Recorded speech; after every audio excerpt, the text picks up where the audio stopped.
আসসালামু আলাইকুম, কেমন আছেন সবাই? এই যে বলেছিলাম যে ধানে কি স্প্রে করব, আপনাদের ভিডিও আপডেট দেব।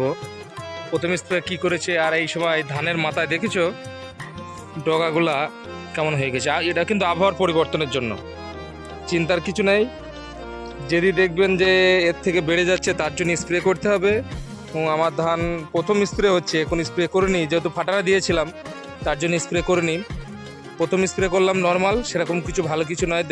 আপনাদের দেখাচ্ছি।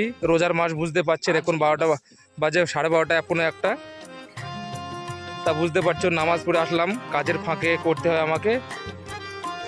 একজন দাদা ভাই বলছিল কি ফাঙ্গিসাইড, এই যে অ্যান্টাকল, এটা আপনার বায়ার কোম্পানির মাল, খুব সুন্দর, আপনি স্প্রে করতে পারেন। স্পিনের চেয়ে এটা কাজ বেশি অ্যান্টাকল। এর 100 গ্রামের দাম আপনার 100 টাকা, বেশি দাম নয়, কিন্তু কাজ বহুত। কিছু কিছু দাদা ভাই বলছিল যে পিজিআর, এটা আপনার গ্লোরি, খুব একটা কম দামের। এই যে রূপম অ্যাগ্রো অর্গানাইজিস, এটা খুব কম রেটের মধ্যে পাবেন। গ্লোরি যে কোনো একটা দিতে পারেন আপনি, রাজিং দিতে পারেন, তারপরে দিতে পারেন বায়োভোটা এক্স, মানে যে কোনো একটা পিজিআর দিলেই হবে।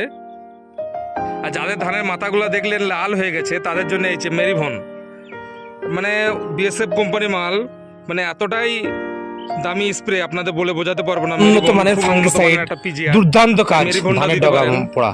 দাম খুব অল্পই, মানে দাম যেরকম বেশি, অল্প বলতে এর মাত্রাও খুব কম। ঢবে আপনার 10 গ্রাম লাগে, সেটা ভাবতে হবে। যেরকম দাম বেশি তেমনি মাত্রাও কম। কম দামে পুষ্টিকর হামলা 550, সেটা হচ্ছে মাজরার জন্য অগ্রিম দিয়ে দিলাম, কাজ হবে। দ্বিতীয় স্প্রেটো হাই ডোজ দেবো, 1 বিঘে ভূমি আপনি 100 গ্রাম নিতে পারেন। তাই ভিডিওটা একটু শেয়ার করবেন, ভালো লাগলে থ্যাংক ইউ। আর বুঝতে পারছি রোজার মাস কি অবস্থা যাচ্ছে।